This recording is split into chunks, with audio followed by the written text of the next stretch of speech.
राकेश है। ना तो विक्रांत सिंह ने पेंशन दिलाया है और ना ही केवल विक्रांत सिंह पेंशन बचाएंगे।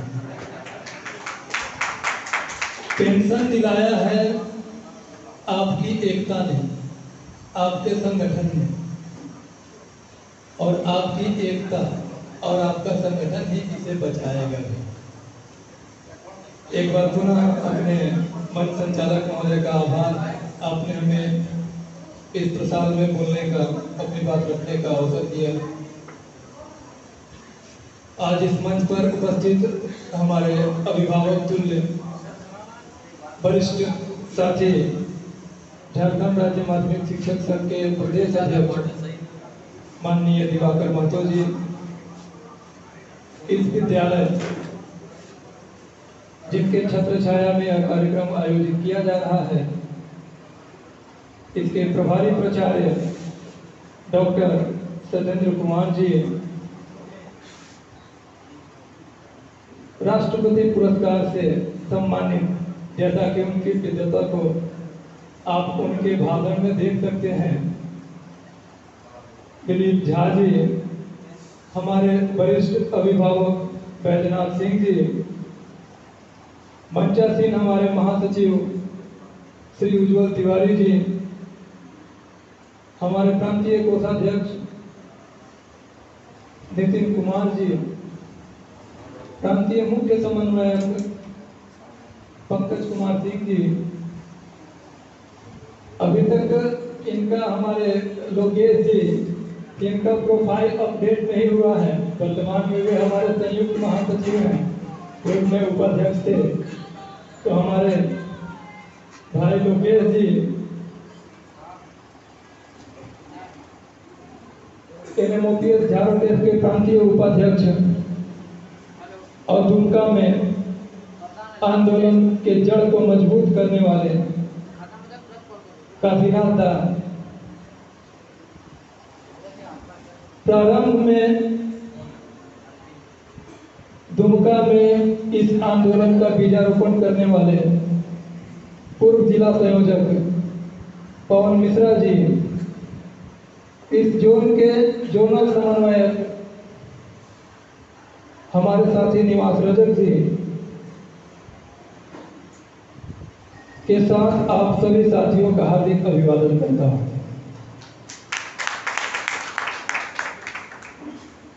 कई साथी यहाँ आते हैं, सामने में खाली कुर्सियों को देखते हैं और उसी पर बात करते हैं, लेकिन हमें नहीं लगता कि खाली कुर्सियां बातें सुनती होंगी। जो कुर्सी भरी हुई है बात तो वही सुनेंगे ना, तो खाली कुर्सियों की बात क्यों करनी। हमें लगता है जो खाली है उसे भरने का काम भी वही करेंगे जो बैठे हुए हैं, तो फिर खाली कुर्सियों की बात क्यों करना। और जो संख्या यहाँ पर है यह काफी है पेंशन दिलाने के लिए भी और पेंशन बचाने के लिए। यह कोई सामान्य संख्या तो नहीं है। समाज का सबसे अग्रणी जो वर्ग है, जो बौद्धिक वर्ग है, और उसमें भी जो शिक्षक वर्ग है, उसकी संख्या है। इसलिए राकेश जी को हम कहेंगे, बीमारी में भी काफी मेहनत कर रहे हैं, और करण अर्जुन जैसे उनके साथ में शिवाकांत त्रिपाठी जी हैं। मायूस होने की जरूरत नहीं है। आज आपका संगठन राज्य में किसी भी संगठन से ज्यादा भरोसेमंद है। क्यों? क्योंकि आपने लोगों को एक सपना दिखाया, पेंशन बहाली का सपना।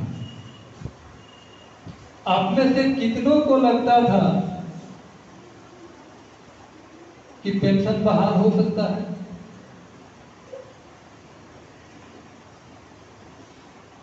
हम में से जो संघर्षरत लोग थे वे भी इस बात को लेकर संदेह करते थे कि पेंशन पुनः वापस हम लोग लड़कर ले लेंगे। लेकिन इस संगठन ने एक सपना दिखाया। सपना देखने में तो कोई बुराई नहीं है ना, हम तो कुछ भी देख सकते हैं। हम तो देख सकते हैं कि अभी चांद पर पहुंचे हुए हैं, तो पेंशन पाने का सपना क्यों नहीं देखे। इस संगठन ने एक सपना दिखाया और उस सपने को पूरा भी कराया, और इसके लिए मात्र 4 साल। कुछ लोगों को लगता था कि हो जाएगा, लेकिन बहुत लंबी लड़ाई लड़नी पड़ेगी। लेकिन मात्र 4 साल में हो जाएगा, यह तो किसी को नहीं लगता।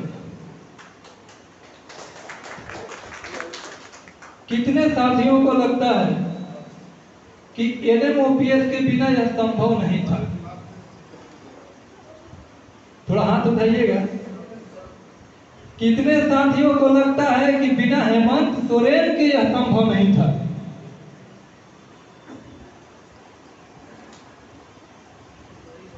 आप जानते हैं कि अगर NMOPS नहीं होता तो पेंशन बहाली राज्य में संभव नहीं हो पाता।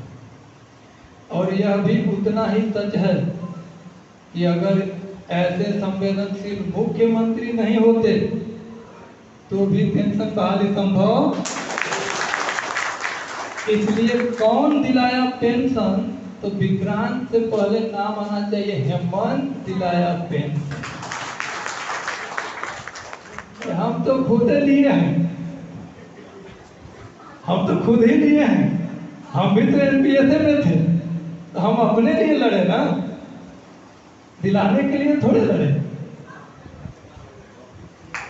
तो पेंशन दिलाए हैं राज्य के मुखिया माननीय हेमंत सोरेन ने। और सौभाग्य से आप जहां हैं, यह उनकी कर्म भूमि है, उनके पिताजी की कर्म भूमि है, उनके संगठन की कर्म भूमि है, उनके पार्टी की कर्म भूमि है। इसलिए इस विषय पर केवल इतना हम चाहेंगे कि जिसने आपके बुढ़ापे को सहारा दिया है उससे हमेशा वफादार रहिए। व्यक्तिगत विचारधारा कुछ भी हो सकती है। हो सकता है व्यक्तिगत रूप से हम किसी और दल, किसी और पार्टी, किसी और सरकार के समर्थक रहे हों, लेकिन इस बात को नहीं भूलना है कि पेंशन कोई ट्रांसफर, पोस्टिंग, डेपुटेशन जैसा मांग नहीं है, यह प्रमोशन जैसा मांग भी नहीं है। अभी थोड़ी देर पहले एक हमारी मातृशक्ति, एक हमारी बहन ने एक बहुत ही भावुक करने वाला गीत यहाँ प्रस्तुत किया। आप जानते हैं आप सरकारी कर्मचारी हैं, अपने परिवार से दूर, अपने समाज से दूर पूरा जीवन गुजार देते हैं, बच्चे को बढ़िया एजुकेशन देते हैं। लेकिन आप यह भी जानते हैं कि सेवानिवृत्ति के बाद जब गांव में आप जाते हैं तो लोग कहते हैं कि जीवन भर तो अपना देखा, अभी मरने के टाइम पे गांव में आ गया। जब आप किसी के शादी में नहीं जा पाते हैं, जब किसी के मरने जीने में आप नहीं जा पाते हैं, तो आपका रिश्ता लगभग उस समाज से टूट जाता है। ऐसे में एक सामान्य व्यक्ति से, एक किसान से, एक गांव के मजदूर से कई गुना ज्यादा जरूरी हो जाता है कि बुढ़ापे में सामाजिक रूप से आप सुरक्षित रहें। तो हेमंत सोरेन ने आपको पेंशन दिया है। पेंशन केवल आर्थिक सुरक्षा नहीं है, यह सामाजिक सुरक्षा भी है। 50,000 रुपये हमें पेंशन मिलेगा और वेंटिलेटर पर रखने के लिए अगर 40,000 भी खर्च होगा तो हमारा परिवार रखेगा, कहेगा 10,000 तो बचिएगा रहा है। और अगर नहीं मिलेगा तब NPS में रहते तब उसका नियम है कि मरने के बाद सारा पैसा परिवार को मिल जाएगा। तो वेंटिलेटर की स्थिति आने ही नहीं पाएगी। जितना जल्दी जाएगा उतना जल्दी पाएंगे। इसलिए इसकी महत्ता को समझनी होगी। अब आगे आते हैं झाड़ू test. Jharkhand officers teachers and employ federation. Nitin ji का बहुत अहम रोल है इस नाम में। सचिवालय से हैं, कुछ ज्यादा सोचते हैं एक एक कॉमा का क्या फर्क पड़ेगा, इस बात को जानते हैं। इस नाम के पीछे 3-4 महीने हम लोग लगे कि नाम क्या हो, और उसके बाद फिर अगला बार हम लोग सोचे कि इसका काम क्या हो। इन दोनों विषयों पर आपके समक्ष हम बात रखेंगे। नाम के पीछे हमारी मंशा थी कि एक ऐसा संगठन जो सभी कर्मचारी को एक संगठित जमात बनाए। अगर कर्मचारी संगठित जमात के रूप में खड़े हो गए तो कोई भी ताकत नहीं जो आपके अधिकारों से आपको वंचित कर सके। हमसे ज्यादा ताकतवर कौन हो सकता है? एक बार नौकरी लगी 60 साल तक है, पैसे से भी सक्षम है, बौद्धिकता में भी सक्षम है। हमसे आगे कौन हो सकता है?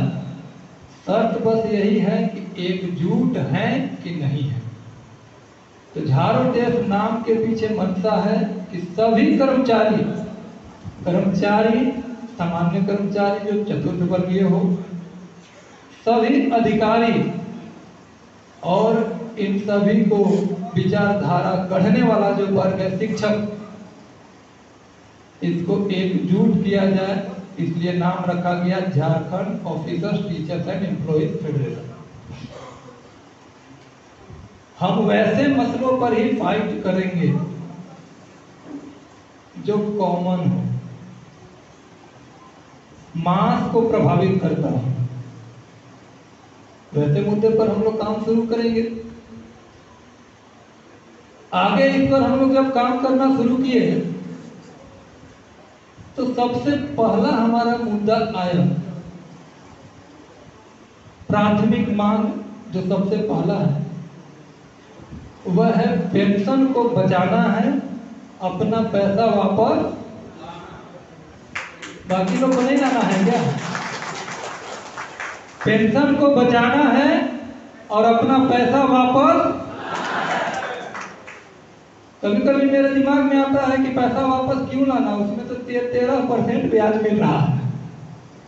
लेकिन फिर आता है कि वहां फंसा हुआ है तो एक 30 है कि अभी एनपीएस वाला अकाउंट चलिए रहा है, कहीं सरकार बदलते ही वापस उसी में फिर से डालना शुरू न कर दे। अगर एनपीएस में अकाउंट खोलना होगा तो दूसरा खोल लेंगे, लेकिन इसको जल्दी से निपटा लेते हैं।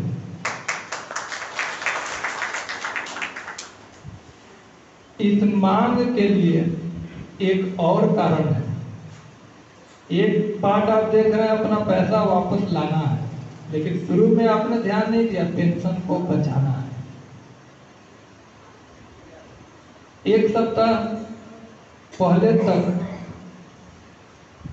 राज्य में वित्त विभाग झारखंड पेंशन नियमावली 2000 को संशोधित करने का काम कर रही थी।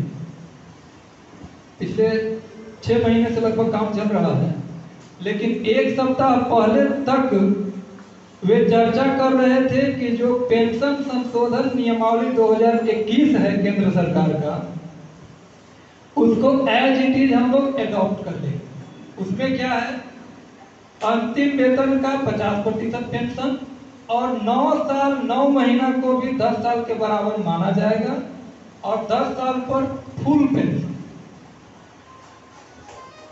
केंद्र सरकार का ये है, लेकिन पिछले एक सप्ताह के भीतर क्या हुआ है, उसमें कुछ ऐसे अधिकारी दिमाग लगाना शुरू कर दिए जो ओपीएस लागू करते समय भी विरोध में खड़े थे। एक बार तो हम लोग का ढोल नगाड़ा भी वापस लाना पड़ गया। 21 जून को जिला में भी लोग तैयार बैठे थे कि अब हम लोग आतिशबाजी करेंगे, रंग गुलाल उड़ाएंगे, लेकिन बैरक सबको घर जाना पड़ा। राज्य के मुखिया माननीय मुख्य सचिव महोदय, उन्होंने सीधे इसमें वित्तीय मामले को लेकर के कुछ उनकी क्वायरी थी जिसके चलते वो रुक गए। आज भी कुछ ऐसे ही ब्यूरोक्रेट एक सप्ताह के भीतर सरकार को यह कन्विंस करने की कोशिश में लग गए कि आप तो सबको ओपीएस दे दिए हैं, अब तो लगातार वित्तीय भार बढ़ते जाएगा, तो कुछ ऐसा उपाय कीजिए कि फुल पेंशन लेने वालों की संख्या कम हो जाए। एक कमेटी बनी हुई है इंटरनल वित्त विभाग का, इस उपाय में वे लग गए। उपाय वो ढूंढ कर निकाल भी लिए। उपाय क्या है कि झारखंड पेंशन नियमावली 2000 कहता है कि पूरा पेंशन के लिए न्यूनतम सेवा होना चाहिए 33 साल, आधा पेंशन के लिए 20 साल। लेकिन आज वो दे रहे हैं 10 साल में, व्यवहार में भी 10 साल में ही फुल पेंशन दे रहे हैं। अधिकारियों ने एक नया तरकीब निकाला कि हम 10 साल में दे रहे हैं, लेकिन झारखंड पेंशन नियमावली 2000 संशोधित नहीं हुआ है। हम केवल 6th पे कमीशन के रिकमेंडेशन पे देना शुरू किए, 20 साल में फुल, 10 साल में हाफ। और कुछ स्पेसिफिक केस में जब ऑर्डर आया कि 10 साल में आपको फुल देना है, कार्यभार से संबंधित ऐसे कुछ मामले थे, उसी को आधार बना करके सबको 10 साल में फुल पेंशन देना शुरू किए हैं। लेकिन झारखंड पेंशन नियमावली 2000 अभी तक संशोधित नहीं है, तो हम उसी को एज इट इज अभी एग्जीक्यूट करेंगे। प्रपोजल बनाने के लिए कमेटी को दे दिया गया। 2 तरह के प्रपोजल तैयार करने के लिए कहा गया है कि एक अंतिम वेतन का 40% और दूसरा 33 साल जिसका हो जाएगा उसी को फुल पेंशन। एक बात और है, कई लोग सोचेंगे मेरे जैसे लोग कि भाई 33 साल से तो मेरा ज्यादा सर्विस है, 38 साल है, हमको तो डरने की जरूरत ही नहीं है। लेकिन सोचिए 20 साल में VRS का प्रावधान है। 20 साल में अगर रहता फुल पेंशन, 10 साल में रहता तो कहना ही नहीं है। अगर 20 साल में भी रहे तो 20 साल में हम लोग VRS लेंगे तो फुल पेंशन मिल जाए। लेकिन 33 साल में फुल पेंशन हो जाएगा तब। इसलिए यह भ्रम किसी को ना हो कि जिसका 33 साल से ज्यादा है उस पर प्रभाव नहीं पड़ेगा,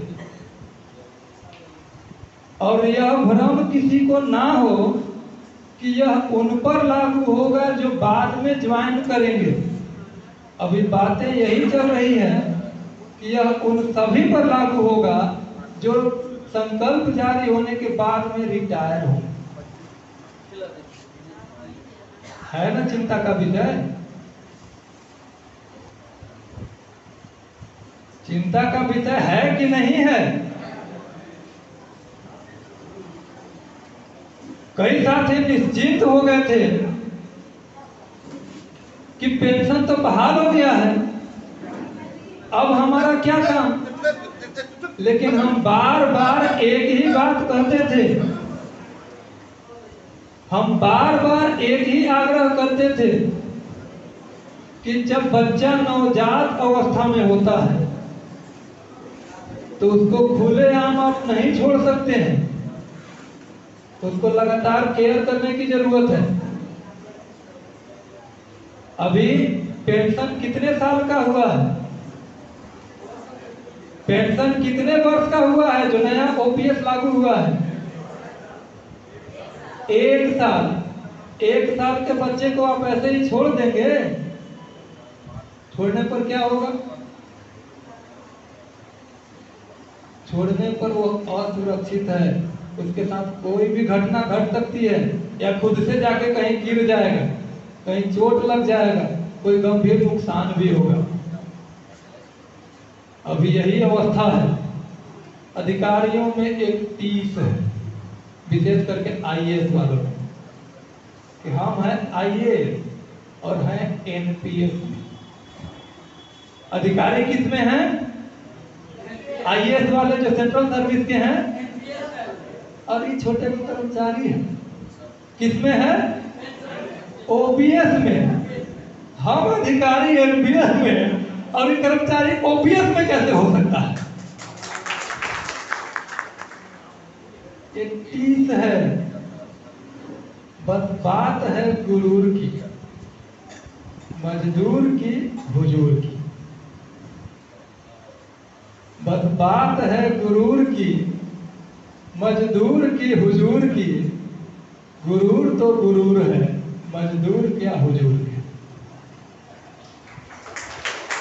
अरे हम मना थोड़े किए हैं, बंगाल की भांति आप मांग ही रहे हैं, आप भी ले लीजिए। हमारा जड़ खोदने में काहे लगे?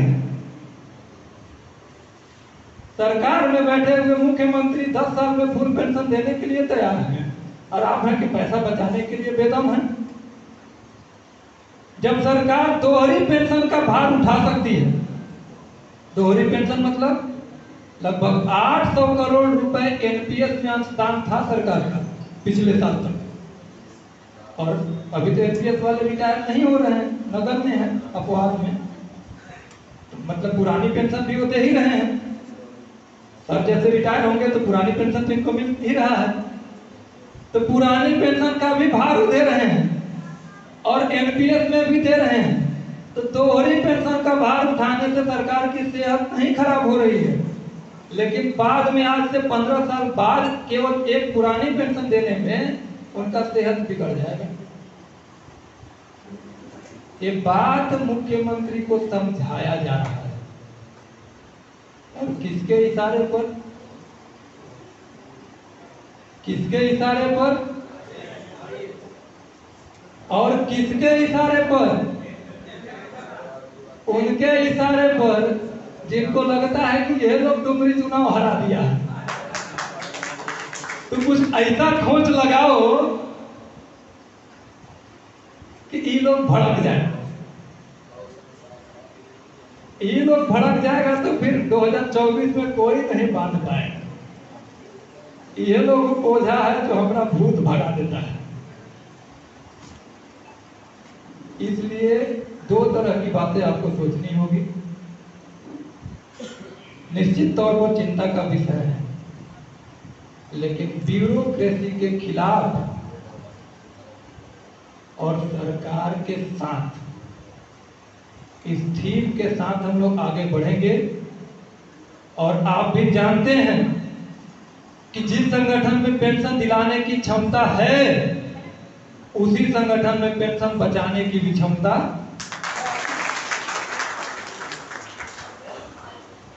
हाथ में आया हुआ ओपीएस में हम लोग कटौती होने देंगे क्या? अरे एक बार पेंशन मिल गया तो उसमें कुछ कटौती होने देंगे क्या? कोई करके चैन से बैठ जाएगा क्या? इतना आसान नहीं है कि वो काट लें। अभी जैसे ही हमको पता चला, जो फाइल फिल करते थे उनसे पूछे कि क्या जी ऐसा चल रहा है, आपको कैसे पता चल गया? तो टॉप सीक्रेट है। अब लेकिन टॉप सीक्रेट तब होता है जब इस पर काम करने वाले लोग इससे प्रभावित ना हो। अरे जो फाइल बढ़ा रहा है, जो टाइप कर रहा है, जो आगे जो है सेक्रेटरी तक पढ़ाने वाला है, जो अनुमोदित करने वाला है, जो एडिट करने वाला है, सब तो प्रभावित हो रहा है, रहेगा टॉप सीक्रेट। इसलिए तैयार रहिए। अगर जरूरत पड़ी तो पिछला बार फुटबॉल ग्राउंड भरे थे, इस बार मोराबादी मैदान। पिछला बार फुटबॉल ग्राउंड भरे थे और इस बार मोराबादी मैदान। पीछे वाले लोग लगता है नहीं जाएंगे, तो उनके में रह जाएंगे। अगर रांची जानी होगी तो कितना टाइम चाहिए? 2 दिन। पेंशन की बात है, बात पेंशन की है। उतना ही समय लीजिए जितना यहाँ से जाने में लगता है, समझ रहे हैं? तो रांची जाने के लिए कितना समय चाहिए? सब लोग जाएंगे, एक साथ जाएंगे। कुछ बहाना भी होगा घर में, विशेषकर महिलाओं को बहुत सारा समस्या होता है। लेकिन सबसे ज्यादा जरूरी महिलाओं को ही है पेंशन का।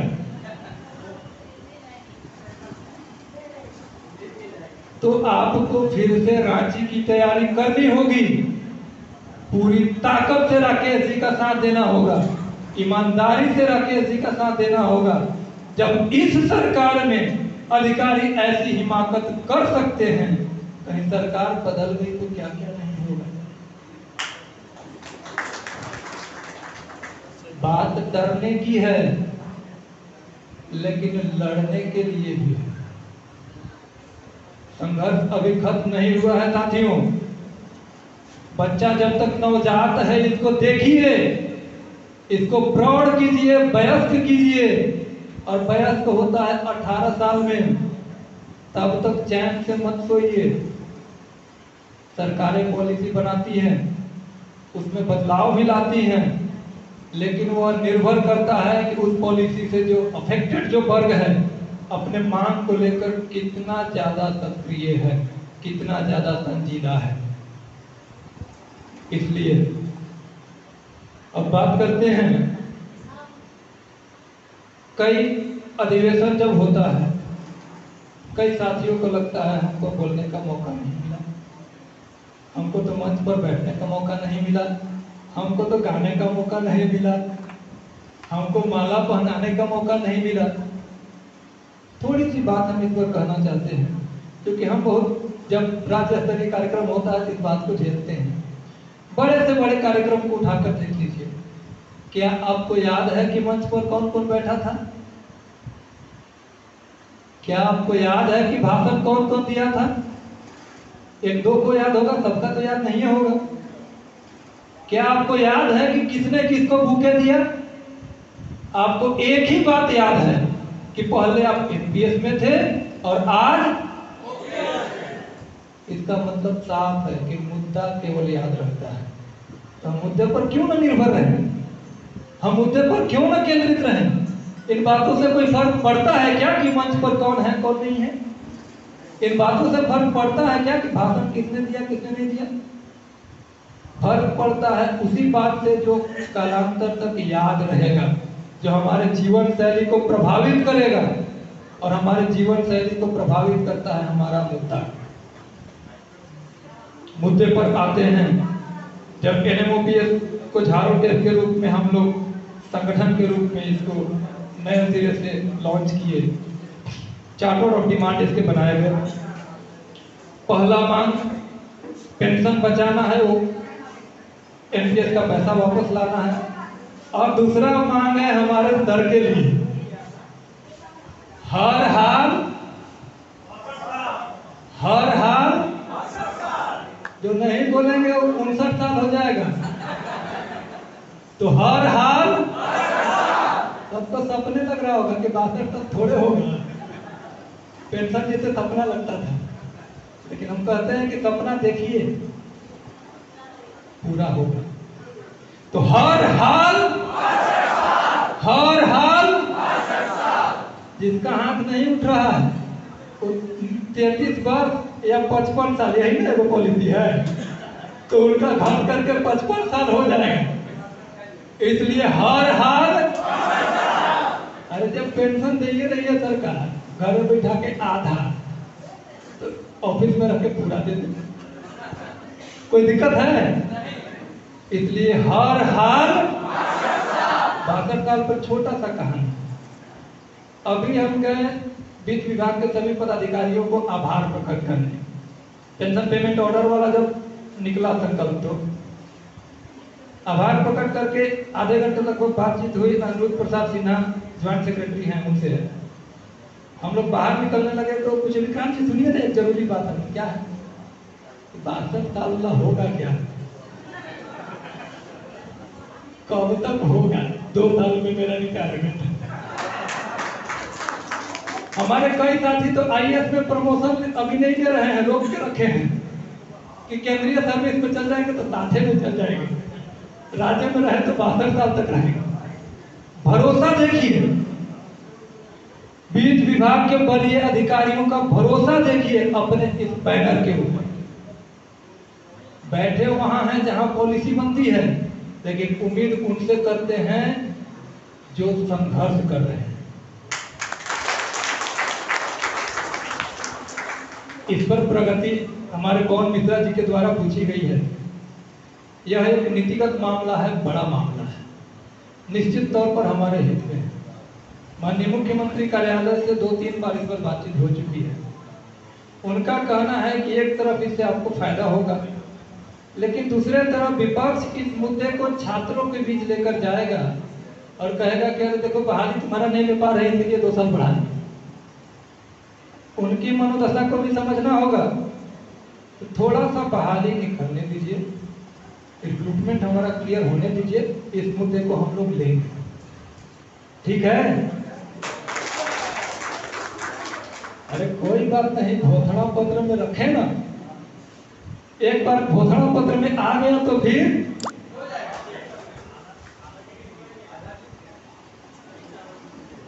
जबरन धकोल करके उनको कुर्सी पर बैठाया जाएगा और एक बार बैठ गए तो फिर जो वादा किए वो निभाइए। समझ रहे हैं ना? आतुर नहीं होना है, मांगे ऐसे ही पूरी होती है। बड़ा मसला है, बड़ा मांग है एक, इसलिए ऐसे मांग को पूरा कराने के लिए थोड़ा संयम रखना पड़ेगा। अगर चुनाव से पहले परिस्थिति बन गई तो कहना ही नहीं है। इसलिए 62 साल वाला मांग बातचीत शुरू हो गई है, पूरा जरूर होगा। हम उम्मीद करते हैं कि हम 62 साल में रिटायर होंगे, ठीक है? आपको भरोसा करना हो। हालांकि जिनका 24 में रिटायरमेंट है उनके लिए हम नहीं कहेंगे, अभी थोड़ा टाइम लगेगा, क्योंकि हवा घोषणा करना ठीक बात नहीं है। विशेष लक्ष्य जो हमारा था चार्टर्ड ऑफ डिमांड में, नई पेंशन योजना के तहत सेवानिवृत्त कर्मियों के लिए पुरानी पेंशन बहाल करने की प्रक्रिया हो चुका है। मांग संख्या 1 पूरा। दूसरा मांग है अन्य शिक्षकों की भांति, अन्य कर्मियों की भांति शिक्षकों को एमएसपी का लाभ। बैजनाथ सर ने तो पूरा कहानी ही बता दिया, लेकिन एक बात आपको बताते हैं, उसमें जोड़ देते हैं। ऐसे ही विधानसभा के समिति ने ऐसे ही विधानसभा की कमेटी ने विज्ञापन के आधार पर पेंशन का भी मामले में सहमति दिया था, लेकिन इस मामले को विभाग खींचते खींचते बहुत लंबा लेकर जा रहा था। इसलिए निश्चित तौर पर एमएसपी को लेकर के जो आपके वरिष्ठ जो साथी हैं, उन्होंने जहां तक इस मांग को लेकर के आगे बढ़ाया है, माननीय मुख्यमंत्री कार्यालय से एमएसपी पर भी बात हुई है। जब ये स्कूल का टाइमिंग चेंज हुआ तो हम बहुत रिजिड हो रहे थे। उन्होंने कहा कि हड़बड़ाइए मत, शिक्षक का सबसे बड़ा मुद्दा हम सॉर्ट आउट करेंगे, वह है एमएसपी। जिस संवर्ग का है उसको तो लड़ना ही पड़ेगा, उससे संबंधित विभागीय संगठन को तो लड़ना ही पड़ेगा। झारखंड एक चैनल बनाएगा सीधे मुख्यमंत्री तक, और हम प्रयास कर रहे हैं कि यह एमएसपी इसी कार्यकाल में मिल जाए। तीसरा जो हमारा मसला था वह विज्ञापन के आधार पर पुरानी पेंशन, माफ कीजिएगा, तीसरा कैशलेस मेडिकल हो गया है ना, तो सब लोग फॉर्म भरिए। कई सारे उसमें क्वारीज हैं कि पति पत्नी दोनों जॉब में है तो क्या करें। अरे पति अपने माँ बाप को बनाइए और पत्नी जो है अपने माँ बाप को बनाए, दिक्कत क्या है? ठीक है, पति अपने अपने माँ बाप को आश्रित में भर दे, और पत्नी जो है अपने माँ बाप को, सास ससुर को आश्रित नहीं माना जाता है, ठीक है। तो जैसा हम लोग को वहां हम लोग क्वायरी किए, ये जानकारी दी गई। अब है दोनों एक दूसरे के डिपेंडेंट हो सकते हैं कि नहीं। आप जब फॉर्म भरिएगा, दोनों सर्विस में है, तो उसमें आता है ऑप्शन, स्पाउस में आता है कि क्या वो सरकारी नौकरी में है, हाँ या नहीं, झारखंड सरकार। आप वो भर दीजिए, वो डिफॉल्ट में वो खुद चुन लेंगे कि दोनों सर्विस में है, तो दोनों को जब लाभ मिल ही रहा है तो फिर इसमें निर्भरता आश्रित होने का क्या मतलब है? ठीक है, फर्ज तो दोनों को भरना है, क्योंकि इसमें सास ससुर भी आपके कवर हो जाएंगे, इसलिए सवाल का कोई औचित्य नहीं है, फर्ज दोनों को भरना है। ठीक है, एक बार आता है कि इसमें आधार नंबर मांग रहा है, बच्चा का दे कि नहीं दे, तो जरूरी नहीं है, नॉट अवेलेबल या नॉट अप्लीकेबल लिख करके आप आगे बढ़िए, फॉर्म सबमिट हो जाएगा। सबमिट होने के बाद सुधार की गुंजाइश, इसको हम लोग क्वेरी कर लेते हैं, हालांकि वेरीफायर से बैक होने का ऑप्शन रहता है, इस सॉफ्टवेयर में दिया है कि नहीं दिया है, अगर नहीं दिया है तो सुधार की गुंजाइश लाइट जाएगी, आप एक बार करके देख लीजिए। ठीक है, हर जगह सुधार की गुंजाइश होती है, नहीं है तो हम PMU वालों को बोलेंगे, वो इसको सुधार संशोधित करेंगे। सबमिट करने के बाद उनके एक स्टेप ऊपर यानी कि वेरीफायर जो है वीडियो, उसको बैक करें और सुधार हो सकता है। बेटा बेटी का उम्र को लेकर के है, आश्रित का परिभाषा के लिए हम आश्रित वाला पत्र डाल देंगे, नहीं तो दिवाकर सर के पास होगा ही। देखिए, बेटा आश्रित होता है 25 साल तक और बेटी आश्रित होती है शादी होने तक। और एक चीज इसमें है, अगर दिव्यांग है तो उसकी उम्र सीमा नहीं। और तो इसमें कोई आपका विशेष क्वेरी है नहीं। पिता यदि पेंशनर है तो क्या डिपेंडेंट होंगे? देखिए, एक चीज आप समझिए, ये कोई सवाल का कोई मतलब नहीं है। अगर वो पेंशनर है और अगर वो 500 रुपए कटौती करा करके अपना पॉलिसी करा रहे हैं कैशलेस वाला, तो खुद अपना इलाज करा लेंगे। अगर वो 500 रुपए वाला कटौती नहीं कराते हैं, आपके 500 से अगर वो आश्रित बनते हैं तो कोई दिक्कत नहीं है, आपके वाले से वो बनेंगे। ठीक है, लेकिन सीधा सा नियम है, आश्रित वही हो सकता है जिसका सरकारी सोर्स ऑफ इनकम नहीं है। ठीक है, इसलिए सबसे अच्छा होगा कि आप अपना भरिए, पिता अपना भरेंगे, जो पेंशनर हैं वे, उनको 500 रुपए में 5 लाख का कैशलेस मेडिकल बढ़िया फैसिलिटी है, आपको प्राइवेट में नहीं मिलेगा, इसलिए दोनों को भर लेंगे।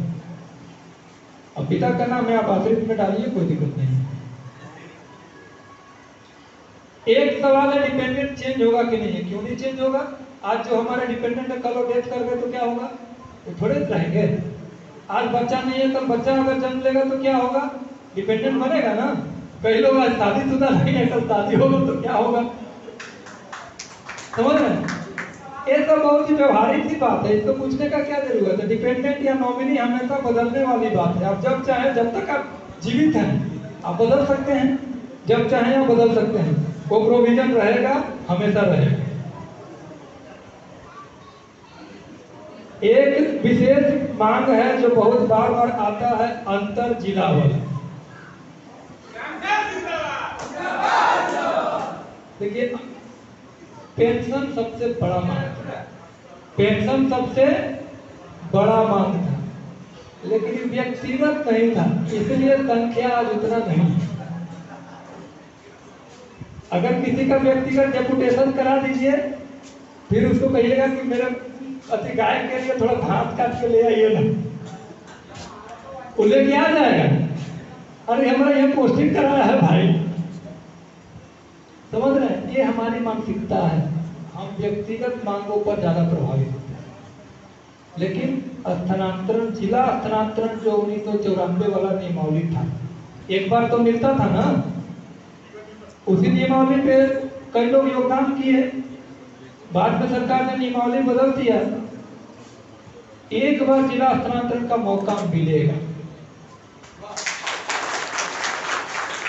अभी रविंद्र बाबू के साथ ही हम गए थे, जो अल्पसंख्यक विद्यालय वाला जो मामला था, उसको लेकर के एक नया लेटर निकला है।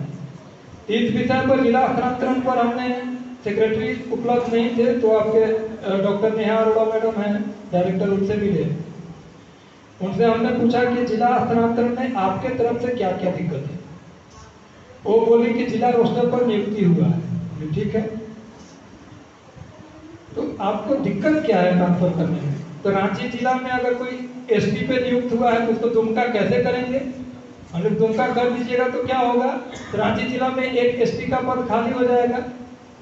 देखिए पहली बात, वैकेंसी जो होता है उसमें रोस्टर बनता है, पद किसी के लिए नामित नहीं होता है वैकेंसी के मामले में।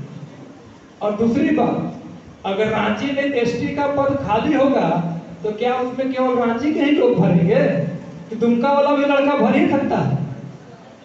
जब जिला रोस्टर होने के बावजूद भी पूरे राज्य के कैंडिडेट उसमें अप्लाई कर सकते हैं, तो इससे क्या फर्क पड़ता है कि कौन से जिला में किस कैटेगरी का कितना खाली है और कितना भरा हुआ है? समझ रहे हैं? इस बात से वो कन्विंस्ड हुई। हमने उनसे कहा कि सरकार की इच्छा है जिला स्थानांतरण, विशेष करके म्यूचुअल को लेकर के हमने कहा आप कैसे सहयोग करिएगा, क्योंकि उनसे पहले से परिचय है, वो श्रम विभाग में नियोजन प्रशिक्षण में वो डायरेक्टर, बढ़िया रिलेशन है। बोले विक्रांत जी पोर्टल वाला काम खत्म हो गया, एक बार इसको कर लेने दीजिए, इसमें भी आप ही के लोग हैं जो जरूरतमंद हैं, जो असाध्य रोग से पीड़ित हैं, महिला पुरुष जॉब में है, ऐसे मामले हैं। हालांकि इस पर भी हम लोग बोले कि अगर आप एक बार इसको कीजिएगा, जो सरप्लस वगैरह देख रहे हैं, वैकेंसी देख रहे हैं, और फिर से जिला स्थानांतरण कीजिएगा तो फिर वही वाला त्रुटि आ जाएगा जो त्रुटि आप अभी समाधान कर रहे हैं। एक बार आप जिला स्थानांतरण कीजिए। तब उनका था कि एक बार सेक्रेटरी आ रहे हैं तो उनसे आप मिल लीजिए।